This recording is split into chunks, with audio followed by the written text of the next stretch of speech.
DiverseWorks is the place for possibilities and artistic investigation.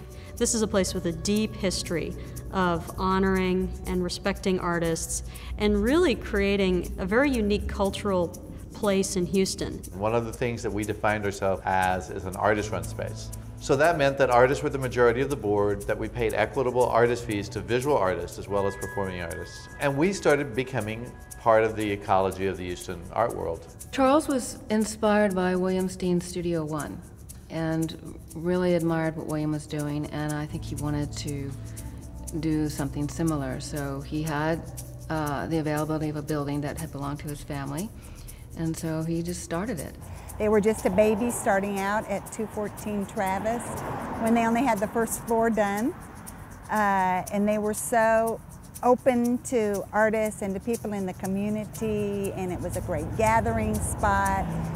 Coming to DiverseWorks was my dream job in my career. For me, it was what I had worked toward and what I really wanted to do. And it remains the best period of my life, I think. I love DiverseWorks and, and everything it stands for. This organization has always, I think, been really smart about the way it handles change. And I think that that's why we've been around for so long. DiverseWorks has also made me a junkie for live entertainment. Watching TV, I can't do it, the occasional movie, but I really love seeing artists perform live.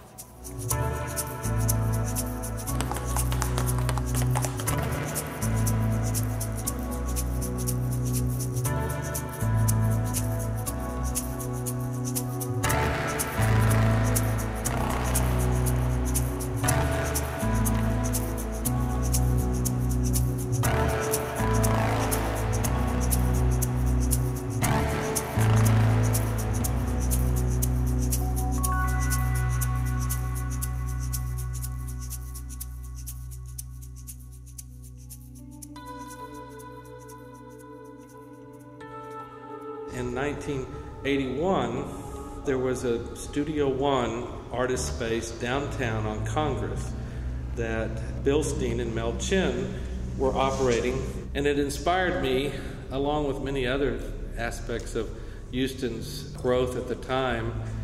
The artists that were looking for studios and places to exhibit had none, and DiverseWorks became a necessity. My father, who's a very generous soul, had purchased a building, and when we looked at the space, and I went to my dad and said, how about we create an artist studio, and I'll bring artists in to help me to clear it out and create spaces for us to do our work in. And so it became possible. The only floor of the three-story building that was developed was the first floor. So we came up with the idea of doing a second floor gallery that would be more space, but where we could also do performance. There were high ceilings. And then the idea of the artist in residence on the third floor, 6 studios. And the artists in the residency program were Beth Secor, Don Redman, Doug LaGuardia, Lisa Scheuer, Billy Hassel, who became a well-known artist, and Joanne Brigham.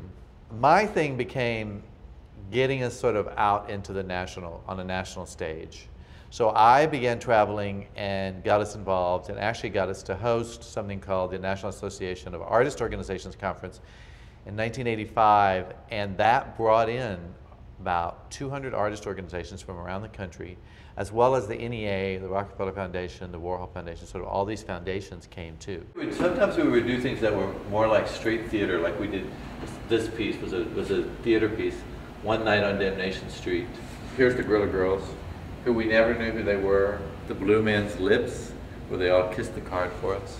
And Mrs. DeMenil would come to things. She came to a program, she would just show up. Mrs. DeMenil would come eat beans and rice with us in the back. And a year after I was made executive director, I found out I was HIV positive. And that precipitated sort of a drop and sort of letting things go here. And I just thought, well, it's time. I'm going to retire because I'll be dead. And that was 14 years ago. I sort of left things in a mess when I left. And I think Emily came in and sort of cleaned all that up and sort of got everything sort of back on track. I think there'll always be a need for a place for artists to come and be able to, without any restraints, be able to create work and be paid for it. I can't think of a future without it, is I guess my point.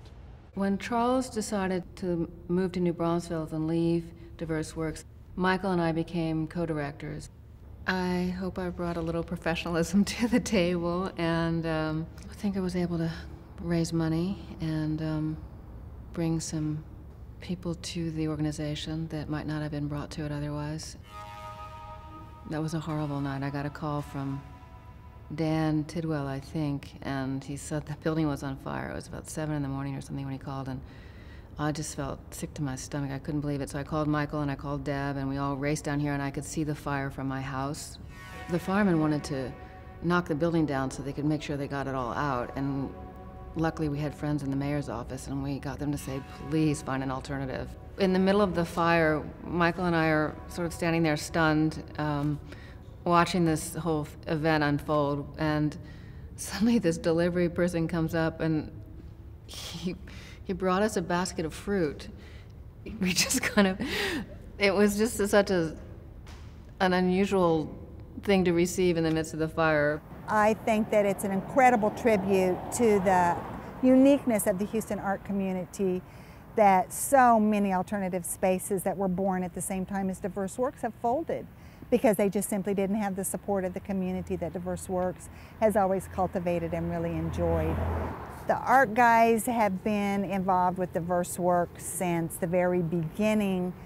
They did a great piece for one other really remarkable show in the old space, was the Amnesty International show that we did, Prisoners of Conscience. They came into our office and made a work that began with Michael shooting with a gun a hole through the wall, and then they made the work around that.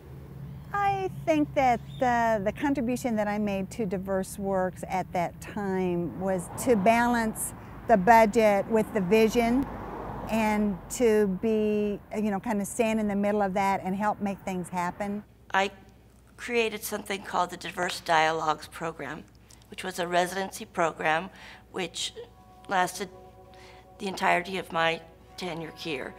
It was funded by a grant from the Challenge Program of the National Endowment for the Arts, which was a huge milestone for DiverseWorks in terms of support, moving from organizational support to support for the work that was being curated and made here in the space. Less than a year after I arrived here, I became both executive director and performing arts director. In the interim, as Michael left and as we did a national search, and then Emily Todd came from the Andy Warhol Foundation.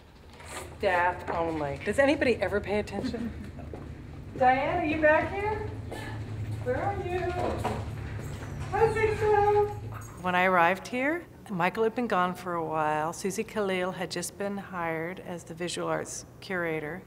I just was a sort of transition, a little bridge between the very strong leadership of Michael and Caroline and Deb Grofeld.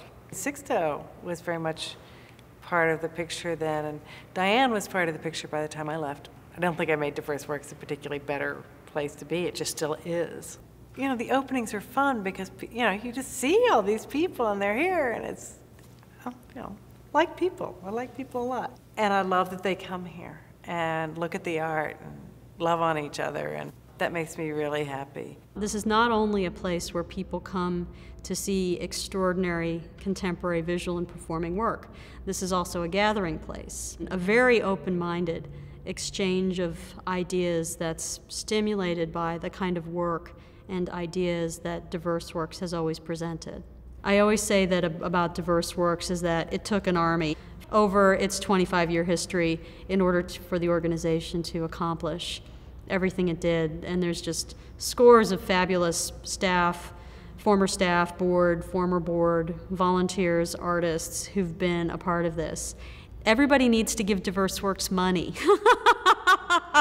If people want to see organizations like this be in their community and thrive and survive and prosper and continue to provide thought-provoking work and a thought-provoking environment. And if you think about it, there are fewer and fewer truly thought-provoking environments anymore. There's a lot of Walmarts out there, but there's only one DiverseWorks. I guess my primary accomplishment is that the doors are still open. I started here in '94, so I was a kid. And being able to work with Doris and Emily Todd, and they also gave me the opportunity to meet a lot of the national people, really putting it into a much larger context. If it wasn't for them and their expansive vision and willingness to challenge themselves, then I don't think that I could actually be here. It's a unique experience having artists come down here and actually realize that when I say that the artist being happy is our biggest goal, it takes them a while to really understand that that really is our main objective. The audience, I think, they're looking for something that Houston doesn't have, and so they happen upon DiverseWorks. And as much as we try to do with our marketing, as much as we try to do with the internet, it's usually about word of mouth. We're creating a facility that breathes life on a day-to-day basis into the creative community in this city. He would say not, but he is responsible for all of this. We certainly are using this year to thank our predecessors. I mean, the 25th anniversary is a big deal in a marriage. It's a big deal. And certainly for an alternative arts organization that came from the kind of very humble beginnings that DiverseWorks came from, I still am just shocked and amazed at how huge a contribution this organization and the artists who've been involved here over the years have made to my life, to the life of the city, to the life of so many thousands of people, artists, patrons. It just is amazing. So 25 is young, DiverseWorks is young. That's it. We're done. Live long and prosper, DiverseWorks forever, forever.